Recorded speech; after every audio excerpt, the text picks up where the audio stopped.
Welcome to Women in B2B Marketing, a show where CMOs, VPs of marketing, and all strong women leaders in B2B discuss their top tactics, strategies, and tips for building high-performing teams, leveraging trends, and ultimately rocking their marketing careers.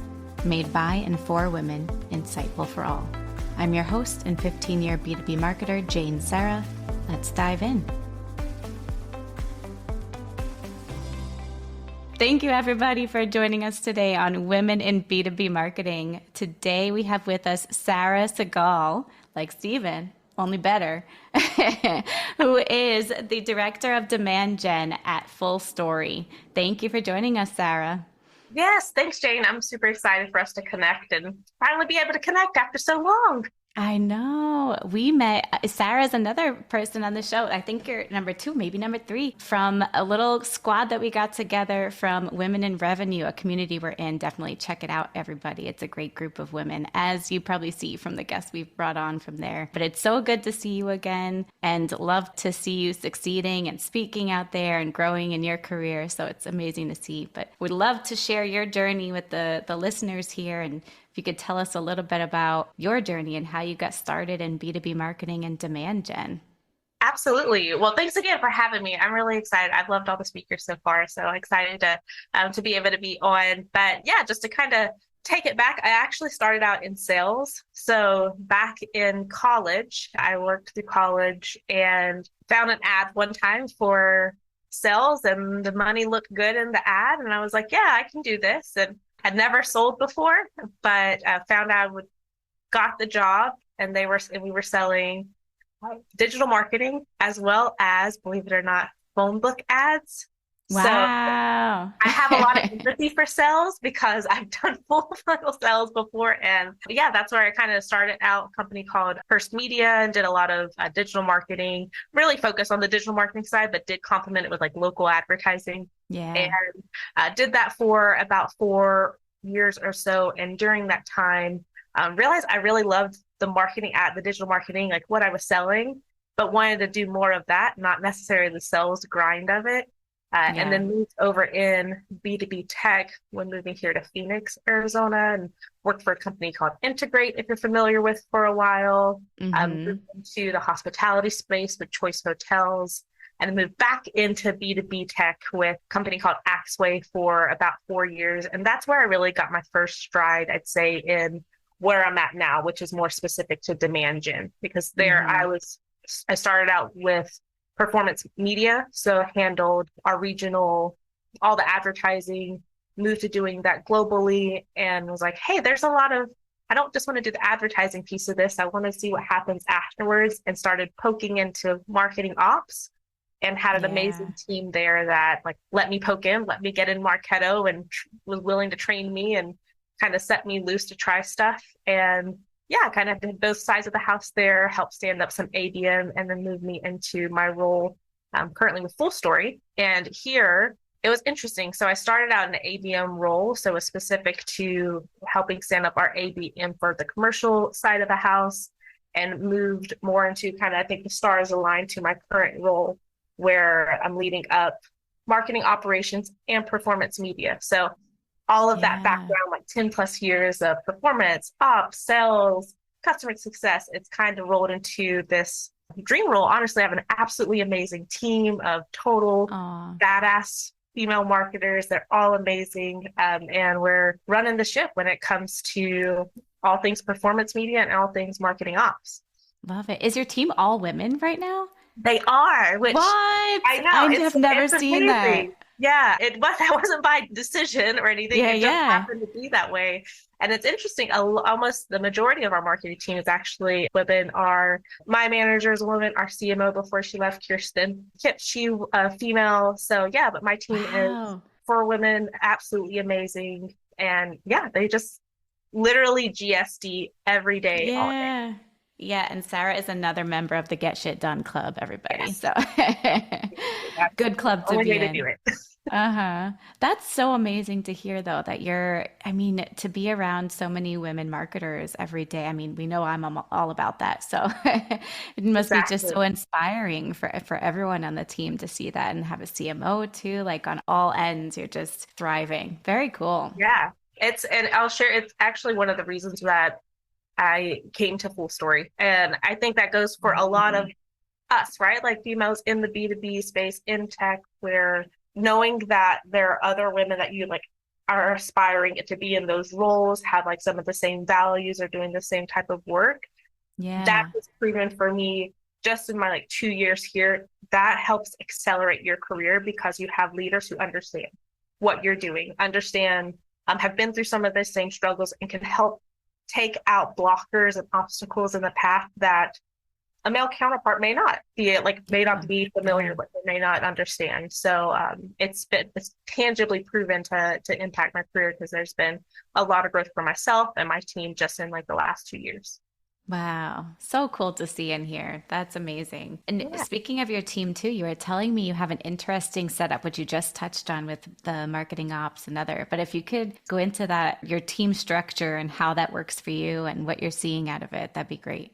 absolutely. So I like to think of my team like if marketing overall, if our entire marketing org was a car, right? Yeah. I like to think of the ops as the engine, right? It's really pushing everything along.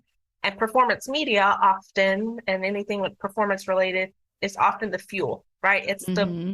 putting the money in to get the message out there. You got brand making the car look good. You have campaigns and field getting the car to where they're go, kind of steering the ship. But these two big pieces, marketing ops or performance, are key pieces to get the car moving. And both of those, I'm really, really thankful because it's not the standard setup. Both of those roll into my team. Again, I kind of see it like the stars aligned a little bit because that is so unique, but Yeah. it's proven to be really valuable for our marketing org and our business overall because we're able to having those teams together ensures that we're getting a lot of the visibility on the marketing ops side that normally would just sit in a silo, that they're getting into these tools and working closely with our performance team on, Yeah. hey, are the leads and the accounts that we're tagging, are they going through properly? Are they getting into the system and being tagged properly, whether that's with GDPR segmentation or in the right account target list? Like, is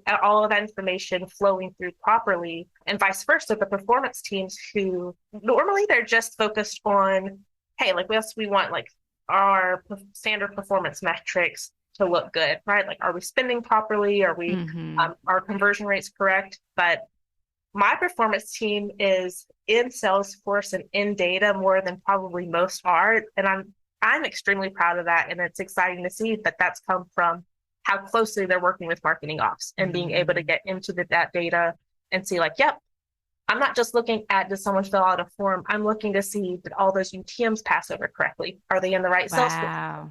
Are they like those teams are enabled now to report on pipeline and revenue on their own without having to like put in a request. Yeah. And they must be paying super attention to detail because that's what's kind of brought up. Yeah. Very cool. Yeah. Yeah. And I mean, it has to, especially with, I don't know if you've faced this before, but like oftentimes, especially with B2B tech and startup tech, there can be some turnover, right? And when there's turnover, those systems and things that were put in place, Mm. and even when there's not turnover, even within your own team, like when you're moving so fast, a process can be put in place that 6 months later, you're like, why did we do that? What was the purpose Yeah. of that? Why are we stamping that field that way? So Yep. having the teams that are not just responsible for the spend in there and like they're not just responsible for the spend, they're also responsible for the outcomes, right? And being able to Yeah. report that and share that with our head of demand gen and ultimately our CEO right now, being able to have that full funnel and confidence of like, yep, this is the way it's supposed to go. And when something goes wrong or when something looks a little off, we know how to go in and pinpoint what happened, what changed. Like that's Yeah. a huge difference without having to go through a lot of hoops and wait to see like, let's put in a ticket and we have to wait a week and understand who did this and that. Yeah. You're able to just pivot faster and learn things and make changes and adjustments on a faster scale. Very cool. Exactly. Does your marketing ops team or arm, or if it's one person, I'm not sure, but do they also work with the other marketing teams? And then can they cross pollinate that information, or is it a dedicated marketing ops for demand gen? Oh, that would be wonderful, wouldn't it? No, we have so ops side of the team, two gals again, absolutely amazing. But so I'll take a step back of our team supports global marketing. So we Mm, have two performance marketing managers, two marketing ops managers, and they support our entire global operations. So wow. while we're supporting a lot within demand gen, those ops roles as well as performance, they're pulled into everything from events, partner relations, Mm, yes, standard demand gen, sales. Right after this, we have a call with sales that our marketing ops person will be speaking on, and we have someone from performance speaking on. What's been wow. helpful, I'll say, is that I'd say for small teams, it's been really like coming into the role. I thought I was like, yep, we can just kind of switch off. Everyone can kind of support everyone. We have to move quickly and be agile. That did not work. That caused a lot of confusion and who do I go to? Like trying to make this matrix of like who does what. So we went back and at least on the marketing ops side of the house for sure, we have each operator has a specific team that they support and listed those teams. And that's been proven to help not only like make things a little bit more streamlined, but we can scale what we're doing. So like one person, Yeah. the majority of all in-person events, because that Hmm. process is usually the same for the most part, and we can move So true. quicker. And And it makes it compare. easier internally. Yeah, it makes it so much Hmm. easier internally for them to know who's supposed to do what. Yeah, that makes sense. I love that you also recognize this, right? You tried a structure, a setup with your team and recognized that it wasn't working. So you just quickly went back and changed to something that would work better. Yeah. I mean, that's what we have to do, right? At the end of the day, it's I want my team to be happy. Like, and there's always stuff that we're going to be doing, whatever team you're supporting, right? Whether it's marketing, sales, partner, whoever else. Yeah. That's some stuff that's kind of like the monotonous day to day. But I think being able to pair that with things that are going to push, whether that's supporting a new type of team or a new region, or even just supporting a new onboarding of a new type of tool, like having Yeah. those growth pieces layered in so it's not always so monotonous because any supporting execution role, there's stuff that always has to be done. You can try to automate it as much as you can and get some stuff done, but there's always going to be some element of you have to do this daily or weekly or monthly. And I think Yeah. it's important for managers and leaders to like recognize that, help the team recognize like, yes, this is part of the role, but let's augment it with something that does make you passionate and does drive like retention, right? So that you're not feeling like you're just kind of a hamster in a wheel. Yeah, exactly. Some freedom to Yeah. create. Yeah. And speaking of your demand gen team and title and you owning or director of demand gen, the word demand gen, you and I Oh were touching gosh. on this a little bit earlier, but I mean, in my career, I've seen it, it was always lead gen, right? Lead gen was the thing, and now it's demand gen. They were kind of synonymous for a while, and now it's like very clear that people do not want them to be synonymous, and it's like you're shamed if you use them interchangeably. So, what's your take on lead gen versus demand gen? I am not I'm not drinking the Kool-Aid yet. I'll say that. Like, don't get me wrong. I think there's a new emphasis, right? And well, not to say new, it's been like this, I'd say the last 2 to 3 years of Yeah, move away from leads, go to ABM. Let's focus on value. We're going to take all our forms off. We don't care about leads. At the end of the day, you still have to call someone and you're not calling an account, you're calling a person. That's how I was like, yeah, at the end of the day, you can have all the signals and everything, but at the end, you're still calling, your sales is still calling a person or people, right? The value of buying groups. And I think there is a place for like, well, let me take it back. I think that like lead gen falls within demand gen. Lead gen is still hmm, always going to be a thing. And when I think of lead gen, it's not necessarily things like content syndication or just filling out a standard form. yeah, That can still work for some orgs, but with layered a lot of other efforts, right? A lot of things that right now are being emphasized in demand gen, right? Like thought leadership, being able to understand like your intent signals. How are you getting the right message to the right person at the right time? Yep. Practically, what we do internally, we have both plays running. We have a really strong ABM play or ABM team that we look at the full life cycle from awareness to decision to expansion and have plays running toward accounts with the right type of content for that. But once that gets whittled down, you're still getting people to fill out a demo form, right? Or you're still getting someone to rate, like someone still needs to raise their hand. You still have to contact people. So I think there's a mix between both of those. Like, when people shame lead gen, I kind of roll my eyes. And I'm like, okay, that's cool for LinkedIn, but what are you doing behind the scenes actually? So true. I think this, but I'm actually doing this behind the scenes. I'm so curious. Have you jumped on the bandwagon of the getting rid of all forms other than demo? You're right. Like totally you have to have, I mean, something to raise their hand at the end of the day. But for content consumption, are you on team no forms or some forms? I really like the idea of no forms. Yeah. But that said, FullStory, like the company, we still use forms because that, I think making that change, you can rip the Band-Aid, but if you're going to rip the Band-Aid, you sure as hell better be prepared for your sales and marketing teams to be aligned. And and it's okay to recognize when you're ready for that and when you're not ready for that, right? Because there can be a million other priorities that are happening. What we're trying to do right now to help almost do it in a staggered position is at one point, every single person who filled out a form was getting over to our sales teams. They fill out a content form, everything was getting considered as an MQL. We're transitioning to layer in data, like right now we're using 6 Sense, right? In terms of like lead scoring and things like that, I feel like there's an opportunity to use lead scoring as a way to reduce that down. You can still nurture those people and send them emails. Not a big fan of that. We do more retargeting, but trying to move little by little away from that.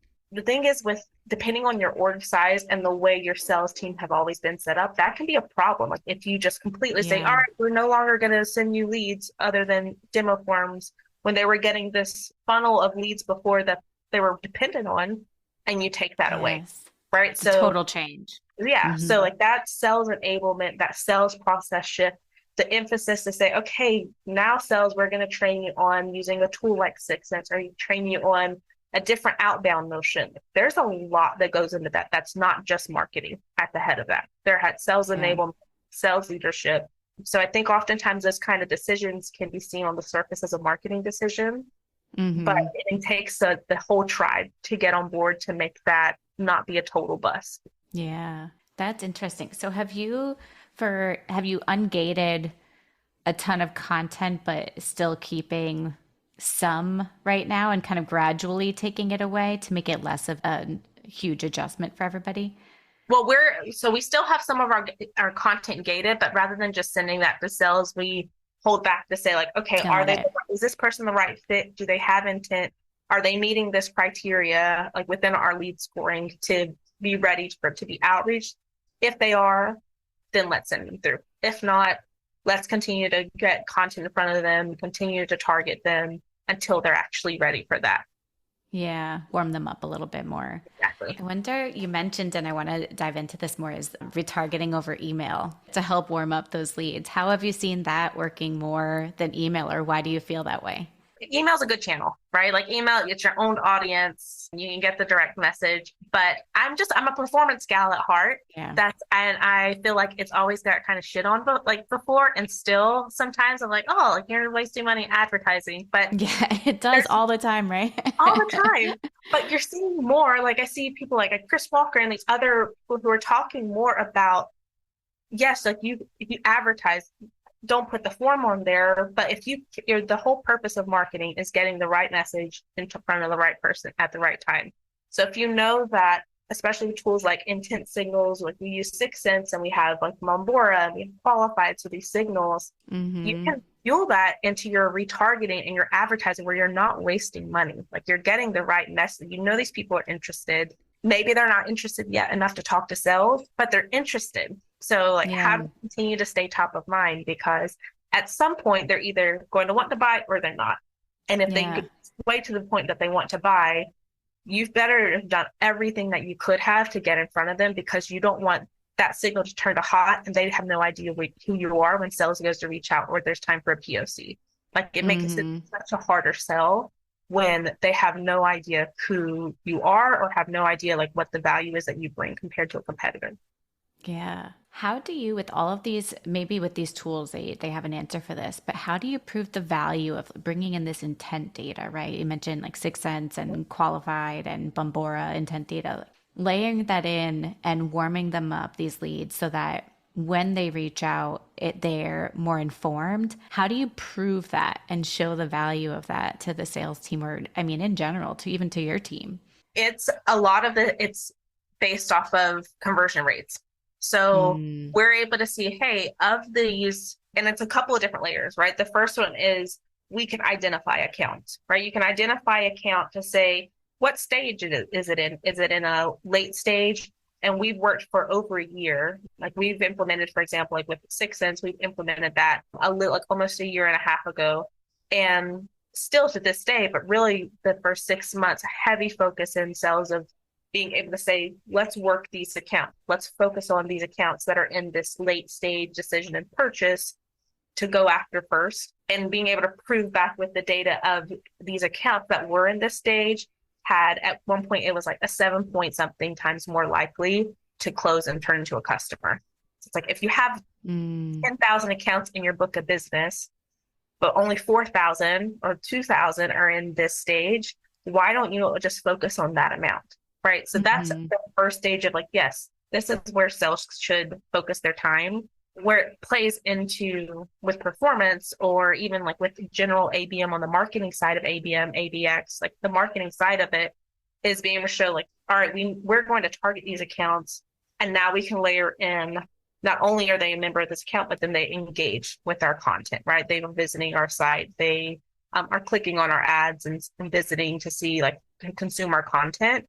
And we use internally FullStory itself to say, okay, how many visitors are coming to the page? How many, like, what's the scroll depth? How are they really engaging?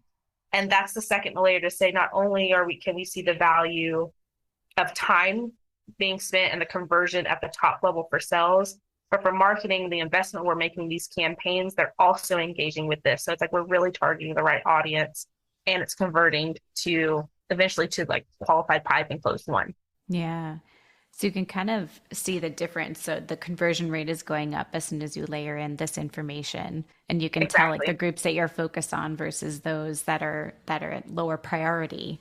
You see Yeah. those conversion rate different. Very Which cool. wasn't the case 2 years ago, right? Like sales wasn't able to, and marketing either. It was more of kind of, I think you see a lot of times still of like sales making a target account list that like maybe there's a little bit of formula to it, but oftentimes it's all right, these are like accounts I want to target, but that can waste a lot of time when if you're targeting an account and they're nowhere in the purchase stage, they're not even thinking about it. So leave those Yeah. accounts to marketing to kind of warm up and get in front of them, or don't do anything with them. It doesn't matter if the account is like in your ICP. If there's no intent, if there's no engagement, right, especially in this market, there may be Yeah. perfect accounts who aren't ready to buy or nowhere near ready to buy.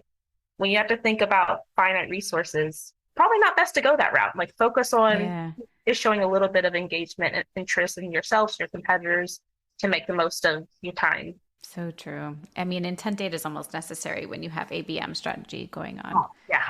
Yeah. It is. And it's so interesting that, like, I remember, gosh, 4 or 5 years ago, one of the first B2B MXs that I went to, that ABM was a hot topic then, right? And intent data was Yeah. talked about.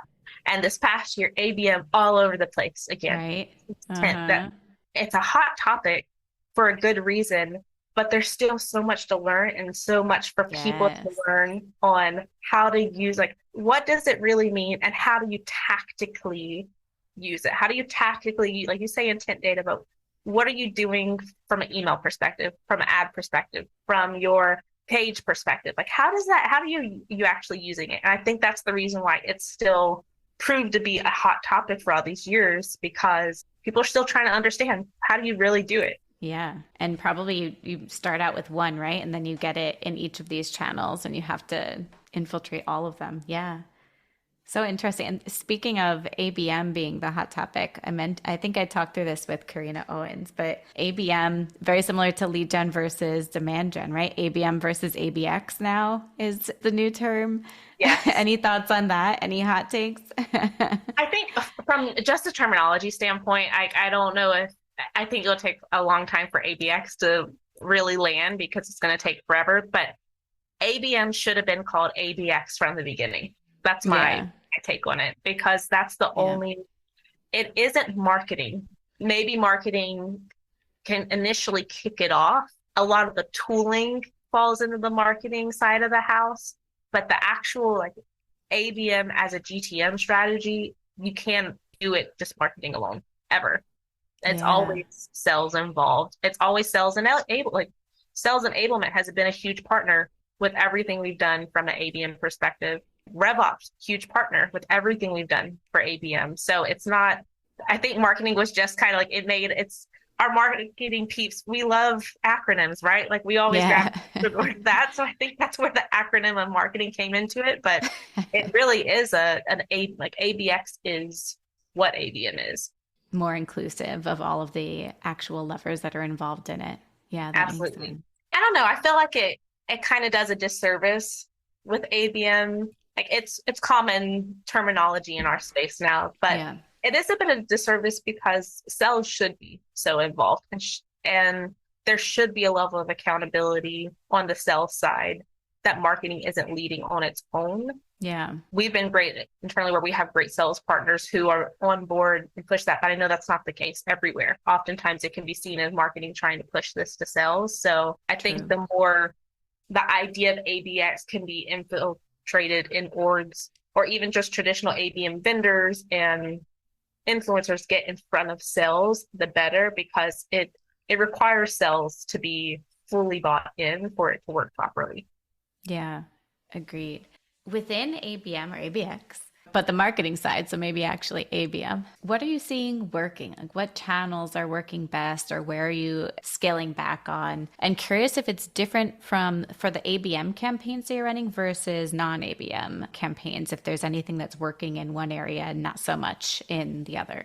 Well, I think I'll say one is email that's working a little bit better in non-ABM versus ABM from a marketing Mm. perspective. We've traditionally let a lot of the emailing come directly from sales for ABM, but we recently tried some new plays where it's like, hey, let's warm them up first and do marketing outbound emails first before they get over to sales. And it hasn't, I think that's being seen as a little bit more of like, okay, it's just the marketing piece. And when you're thinking ABM, you have these target accounts, it does need to be a little bit more of a personalized experience. Yeah. So we've noticed our email engagement rates are much better with our traditional nurtures and traditional like overall versus things that might be a little bit specific to ABM, especially when we compare it to the engagement rates we get from sales law when SDRs and our AEs are reaching out. That's one big piece. I think what's working this well on both is, believe it or not, paid social. We get a really Mm. good paid social as well as paid, like when we're able to layer in with paid search. With paid social, it's more expensive, but you're able to target so well. And with the Yeah. right messaging in there, you're able to get in front of the right people. Now, we may not see an immediate form completion or click through or anything like that, but we're seeing that lift happen at the account level where those sales is getting a higher volume of responses when they're doing outreach for those that have been Mm. targeted in that way. That makes sense. And first and foremost, tell us your secrets because I feel like everyone I've talked to so far in the show and it just colleagues even off of the podcast, it's paid social has been such a struggle the past year or so as the costs have gone up and then they're just not seeing there's been more limitations with the cookies being taken away. So many issues there. How are you seeing this work or what do you see work that in a time where it seems like it's not working for so many? We are really focused on using it for lower funnel. So we Mm. use it really heavily. And this has come from a lot of trial and error and spending a lot of money before on things like content in paid social. But for our paid social now, the majority of our paid social is for lower content marketing or lower content offers that we've already vetted these people already. Like these people have shown intent. Like we layer intent into almost all of our advertising audiences. We recently moved over to metadata, which has been amazing. Like Yeah. raise your plug to metadata. If you're not using it and you're doing paid social, you're behind the game. Yeah. But we're able to make sure that like everything that's in our CRM gets into the paid social platforms before we spend money. And I think that's been one of the biggest shifts, even for ourselves, that we've seen, where it's still going to, pay social is always going to be expensive. It's always going to be a pay per play channel. But if you can hack it in a way of using as much of your own like first party data to get in there, or like at least even third party data that goes into your systems like Salesforce and Marketo, and then pushing it to there, you're getting just a much better likelihood of getting in front of the right people. Yeah. So leveraging a lot of lookalike lists and retargeting lists, Yeah. things like that. A lot of retargeting, a lot of account lists, and we do a lot of account lists. So like just to kind of give a quick idea from an ABM, like if you think of ABM and paid social and how you think of it from stage base, we're now putting our stages of, hey, accounts fit this criteria, and maybe we're going after SaaS or retail or anything like that. That's cool. And we know that we want this persona within that. And that's normally where it stops with paid social, right? You have your persona, you have your industry, you have your messaging. But then when you layer in like any type of intent, so, and this person is an A grade contact for it, and this account is in the purchase stage, your audience is going to get smaller, but my gosh, is it going to be way more targeted? And you see that in the results as well. Yeah. So more expensive, but just the return is so much more worth it. Exactly. Very cool. So do you not use paid social for anything in tofu, like top of funnel for awareness at all? We have before, and we're trying to do it a little bit now, but it's tricky. Like that's a tough one where specifically right now when budgets are extremely scrutinized, performance is extremely on the line because it is a channel that is expected to bring pipeline. When that's where it's like it's tough to get that buy-in of, yes, let's spend $10,000 in promoting this content or promoting this video, even though we know it's not going to have any direct attribution. And that's a fight we still struggle with sometimes of where do we pull back on expecting attribution, but knowing that it's making the big impact on the lift. That's where our account kind of lift metrics that we're looking at, we're trying to pull in more of what are the different engagements that we're seeing, not necessarily like direct one-to-one, but that true like multi-touch engagement. But it's tough. Like that's just to be very frank, it's really tough to be able to prove to finance and prove to our other counterparts, yes, this money is worth it, when you don't know, you don't really know is that that's really worth it. Like we'd like to spend maybe a little bit more money in targeting those accounts that we just know are already engaged or already have some sense of awareness of who we are. We know that they're in the market because, you've got to take the economy into play. I think that's some area that oftentimes marketers, we get stuck in just our own lane with. If you think as a buyer, right? Like I'm sure you bought plenty of tech. I'm a buyer too. Unless it's something that is absolutely a requirement right now, we're not looking at it. Even all the nice haves, even if it's a great tool. So you have to take that perspective into your marketing as well and shift for the market accordingly to really be focused when the market is contracted like it is right now.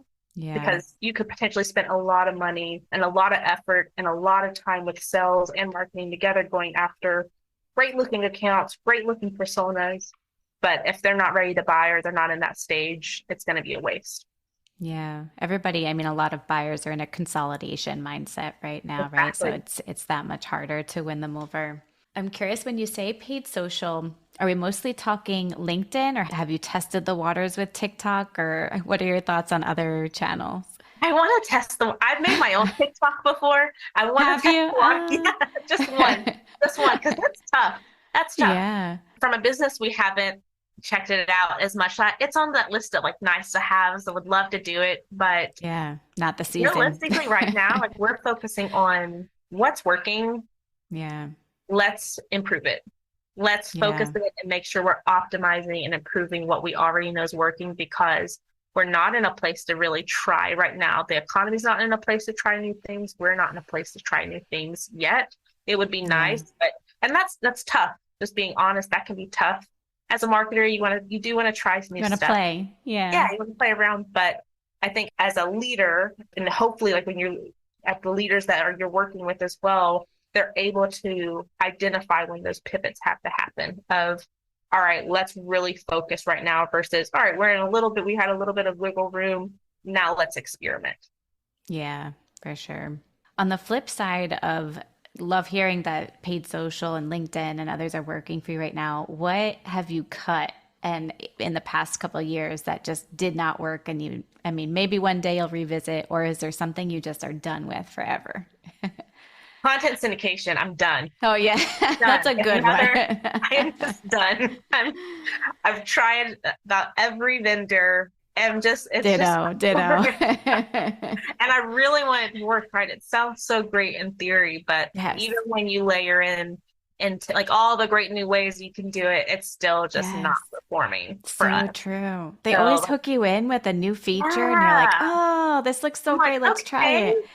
Gets your So numbers up, but they're useless numbers. So that is a true. big one. We're not doing that anymore. We tested around with Facebook and last year, and it's you're like, oh, another paid social channel, and oh yeah, it's going to be less money. But that's what I would like to maybe test again, but we're just not there to really be able to waste that money and to put the Yeah. money in it that you need to. We also last year tried billboards, which I know it's like that's kind of more old school, and it's interesting. We cut it because we're like, yep, that was a big cost, cost a lot of money, not a lot of attribution. But we're actually in the midst right now to going back and trying to look at site traffic changes and correlations that may not have been directly like we had QR codes and things like that on there, but Mhm. like, hey, was there traffic in those areas that we had it that was leading to the higher conversions on our website? So like that's a unique one that I Yeah. thought was a dead set no, we're not doing it again. But there may be a little bit of comeback because it's a different type of brand play when it's done correctly. Yeah. So And it's an old interesting. one, right? Like you don't think billboards. It's like, what? That seems like so old school, but we had some really cool ones, and I think they may have made a little Yeah. bit of a dent more than we initially thought. It's funny you say that because I was listening to, I forget if it was a podcast or if it was a webinar this week, but Ryan Bonici, if you remember him from Yeah. G2, the CMO, and now I forget, he's at Gympass, I think now, but he was saying the same. He said he used to say the one thing he was done with and would never do is billboards. He said, and now my foot is in my mouth. Billboards are great because you can use QR codes. There's all these ways that you can actually track it now and people are out and about again and actually Yeah. paying attention. So he's seeing a rise in that also. So that's so interesting. Yeah. Let's see. I want to talk one thing. I know we have to wrap up soon. You have another call, but curious, you recently got on stage. Was it at B2B MX? Was Yes. that amazing? So tell us all about your Yeah. experience and how you got into speaking. I'm sure a lot of listeners are curious to build their own brand and get out there themselves. So how you did that and your experience. Absolutely. Yeah. I thankfully stumbled into it, honestly. I'd say my one before I go into it, I would say if you have great vendors or you have vendors that you're working with or tools that you're using, anything like that, get in front of them. Try to be a voice of change and a voice of like raise your hand. And Hmm. that was kind of the case that led to speaking there. So we have Six Sense. We brought Six Sense on about a year, like I said, a year and a half ago, and they have awards, annual awards banquet or some type of event. And Yeah. for that, you can submit awards. Well, we had a couple of like really great use cases and internal examples of how we were using Six Sense that we submitted and became finalists for those awards. And that kind of catalyzed, they had a speaking opportunity there and asked, hey, like, can you talk about one of these, Very cool. your use cases? One of the issues though with that, or not issue, but a flag that I raised is traditionally a lot of times when they're like, this, like when you're in an event, if you're sponsoring an event, you can get a speaker session, you want to just show off and it can be like a pitch. It's like Yeah. I've been BMX for 4 or 5 years. There are lots of pitches. I'm not going to do a pitch for you. We could talk about Six Sense, but it won't be a pitch. And Yeah. they were like, yeah, totally. That's exactly what we want. Good. So we got to speak with Carrie Cunningham, which has always been one of my favorites in the industry. And it was an extremely tactical session. Love We it. we got in the nitty gritty of making smart lists and building out reports and lots of Salesforce screenshots, but it was a great session. Very cool. I think I remember seeing on LinkedIn that people were raving and they wanted the notes from it because it was very Yeah. tactical with like to-dos that people wanted to put to life That made afterwards. me so happy. That was my Yeah. biggest concern. Like I was like, I don't want it to be a not just a sales push. And to get some Hmm. of the feedback was great. I think I mean, that's what any of us go to those conferences for, right? The dreams, Yeah. the flags, and then like the actual tactics that we can use. Right. Exactly. All the notes that hopefully you put to use when you get back and they don't just collect dust on your desk. Exactly. Well, one last thing as we wrap up, what is your favorite book or podcast right now? Oh, gosh. Okay. So I think I share this. I'm not into a lot of the industry, like really focused on industry. I'm listening to podcasts and reading books. So I'll give you both sides of it. My favorite podcast at all right now is called This American Life. It Ooh. is nothing to do with B2B tech, but it's great. Just stories about life and people's experiences. And it's really interesting. It's just a really cool podcast. Highly, highly recommend it Yeah. for actual like in the industry. I really like Marketing Millennials. So Obviously, good. yeah, that's one of my favorites. Obviously, love women in B2B marketing Thank here. you. I'd say those are two of my biggest ones. I really like Exit Five, like Dave Gerhardt's podcast he's Yeah. done before. So those are my favorites. For books, I'm kind of all over the place. I just restarted Harry Potter, to be honest. Oh, I love I love Harry Potter. that. But yeah, I really like Harry Potter. I do a lot of fiction, so Yeah. I'm Has your all son over it. read that series yet? He's not as much into it. It breaks my Oh, that would have heart. been so cool if you could I have mean, talked about it. I know. So no, he's all over the place with different types of like all the different sports books sometimes that he's Aw, reading. So there's some really interesting ones out there, but he's more into anything with sports. yeah. Well, thank you so much for sharing all of this. This has been amazing, and I love hearing that you found ways to get paid social to work in these current times. So that's amazing. Kudos to you. I mean, obviously, your story too is working so well that you were chosen to share it at the B2BMX. So awesome, Yeah. and love to Well, hear thank about your you. team. Well, Yeah. thank you for joining us, and thank you everybody for listening. I'd love to chat with you again, Sarah. I feel like there's so many avenues we can go down too. Absolutely. I'm always down. Thanks for having me. Awesome. And thank you everybody for tuning in today. We'll put a bunch of these links in show notes, and remember to like, share, comment, review wherever you can. Some platforms you can, some you can't still for some reason, but show us some love wherever you can. Appreciate it. Thanks everybody. Bye, Sarah. Bye.